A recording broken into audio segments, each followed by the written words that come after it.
Well, I actually grew up in harness racing. That's the family business. So the first horse I really remember was my dad's horses. One was an oligarch, I guess, that it's the first horse I can remember. But when it comes to thoroughbred racing, for me the first horse I really took notice of was Saintly.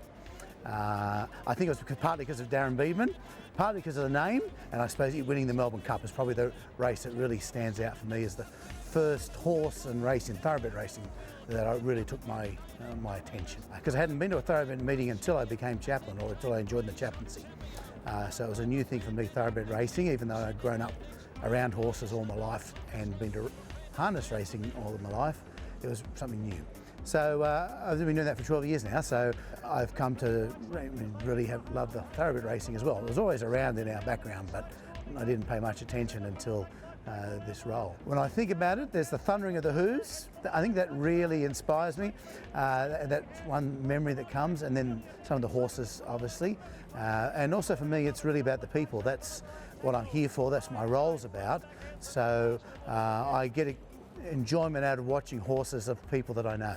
And I know a lot of people, so it might be the trainer or the jockey or the owner even, it might even be the strapper. I get enjoyment out of their enjoyment of their horse winnings. That's really where it comes to for me. Horse-wise, obviously Black Caviar and more particularly Winks, I guess, are more recent horses, and occasionally I make a very special point of saying I want to watch this horse race.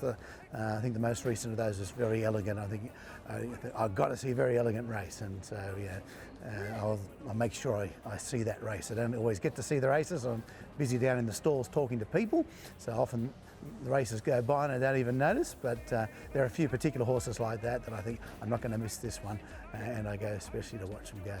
That's where it translates, doesn't it? And you know, say Bart Cummings and Val May, and you know, yourself and brother Daryl, brother Dan, you've had such great contact with the Cummings family. We still see, you know, Ed and James at the racing mass, they're doing the collection plate and so on. I mean, there's a real link between racing and the chaplaincy, and it really gets back to the love of the horse and the people that love the horse that you look after. Yes, my catchphrase is I care for the people who care for the horses, because that's what people do it for.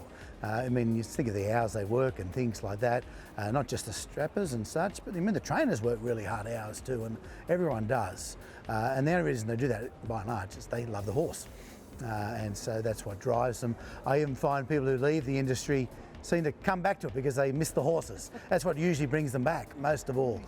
You see sometimes strappers will go and do another job and they come back, I just couldn't bear to be away from the horses.